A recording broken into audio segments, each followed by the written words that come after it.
I guess I'm the energy guy. I guess I'm the energy guy. So basically what our setup is right now is we have solar panels, not quite enough of them for the 4 of us, and we have a propane generator as backup to those. There's batteries that store the energy, and there's an inverter that switches it between AC and DC, because you can only store it as DC. Well, in normal terms, you can only store it as DC, and certain things produce DC or AC, so you need to be able to convert it back and forth. Actually, I have a couple comments before we get into the details here.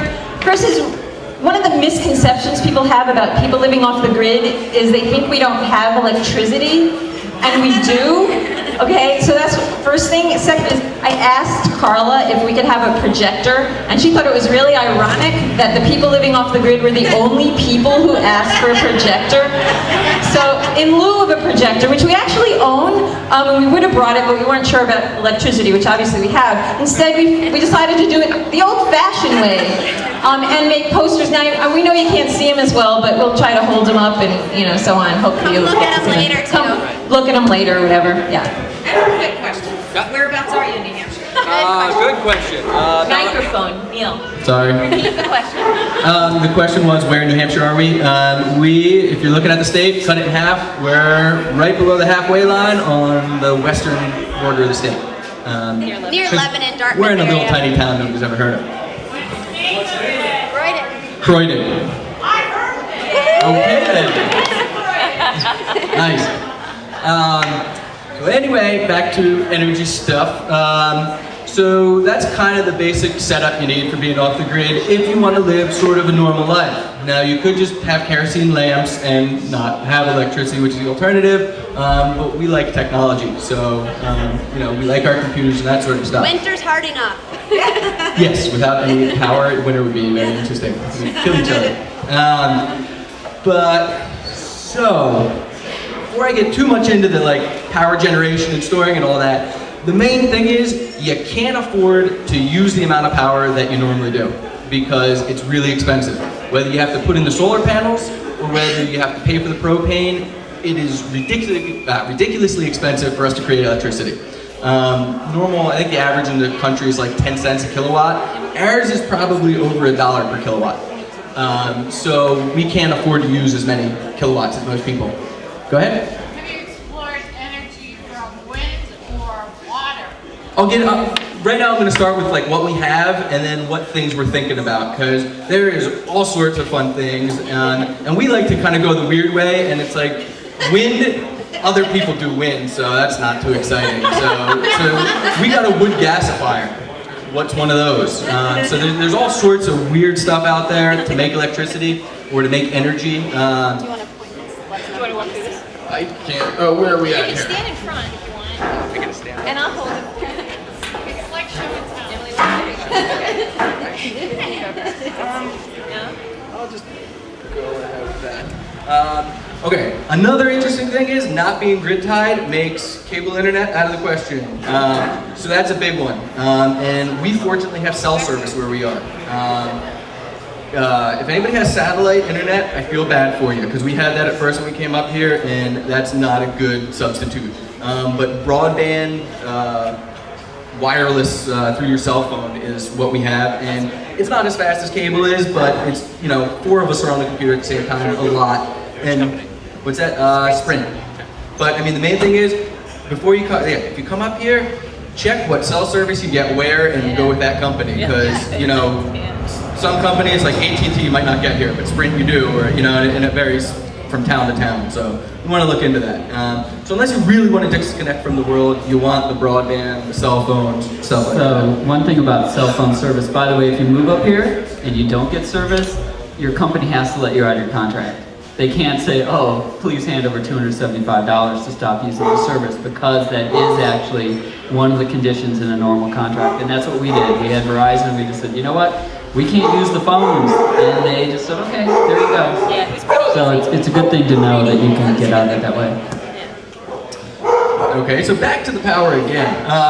So, like we were saying, we have solar panels that are passive. When the sun's shining, they're producing electricity. So that's probably the easiest thing and stuff. And when our batteries get too low, we kick on the generator. And again, with 4 of us, we have to kick on the generator too often. So we really don't like that. And we also don't really like batteries either, because they don't last very long. Go ahead. It's not really that important. The important part is how many watts you can bring in. Ours are old solar panels, so we have 10 of them, and you're like, oh, 10 solar panels, but they're only 64 watts a piece. Most nowadays are like 220 watts. So we are really low on power. We use about a quarter of what most people use. Talk about conserving. And that's the main thing too, yeah. About the conserving stuff is you need to save the power because, so we don't take showers twice a day or half an hour long showers because you have to pump the water out of the ground. That's another thing about being off the grid. The water just doesn't flow in a pipe to you. You have to get it out of the ground. It uses power. Do you dry your clothes outside in the snow in the winter? In the basement, right next to the wood stove. But not too close. We had a little fire. It's okay, we're firefighters now. Yeah. The day before we joined the fire department, our house caught on fire. But, so I keep losing my track. So the main thing is the conserving. Whatever appliances you're going to do, you want the most energy efficient stuff, because like when I was talking about that $1 a kilowatt hour, that ends up being a lot of money really fast. So even though the Energy Star stuff's more expensive up front, it's going to save you a bunch of money over the long run. And they also make weird things like propane refrigerators, because it's more efficient to use the propane directly in the refrigerator than to use the propane to create electricity to use an electric fridge. But the problem with propane refrigerators is they're small because there's not a big demand for them, so they're not making all the different sizes. I think that's why. Well, it's also because normally you're energy conscious when you're off the grid, so you need something, you go for the smaller thing. That's what you need. And then even though there's 4 of us living in this house together, we've learned to live in a small fridge. I mean, it's really amazing how easy it turned out to be. Just realize that there's options available for different sorts of things that aren't, won't be in your general store, like your regular Sears, but you can find special off-grid type of stuff. Then obviously, you hear people talk a lot about lights. We never have our lights on, so it almost doesn't even matter compared to the other energy draws you have. All of our lights are compact fluorescents. And it's like, if you're gonna go off grid, you're definitely gonna do that. It's not even a thought, but it's more like the other things that you don't think about using electricity. Like our leach field, for some reason, is above our septic field, so we have to pump the water out of the septic tank to the leach field, which is really poorly designed. I don't know, well, actually, I think the whole ledge problem was the problem. And then running water, you need to pump it up out of the ground, so we collect a lot of rainwater to use for all the animals and garden and stuff like that, because anything we don't have to pump out of the ground, basically we don't have to pay for. So we like those sort of things. So anyway, that's the current system we have. Our house is pretty efficient, and we don't like it, because the sun doesn't shine a lot in New Hampshire. So last winter, the sun just didn't shine at all, so all winter long we were running the generator almost every day at $5 per time you run the generator or something, so you're just like, I don't like it. The other thing we don't like is we don't like burning propane. So now we're looking at a bunch of different things, and one thing we just got is a wood gasifier, and what that does is it burns wood without much oxygen, so it cracks apart all the tars in it, and it gives you nitrogen, carbon monoxide, and hydrogen. The nitrogen's useless, but the carbon monoxide and the hydrogen are both flammable gases, and you can actually run those in a generator. So we just got a wood gasifier a little while ago, and we got a generator, and we were ready to do all this work to make it work right, and first pull, it started right up, running off the wood gas, and we were like, well, that was easy. So, we thought it was going to be a lot of work, and actually didn't end up being too bad.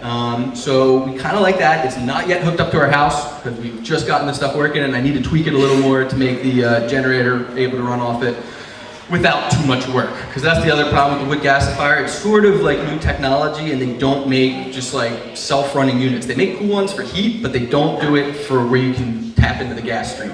And that's what we want to be able to do, is tap into the gas stream.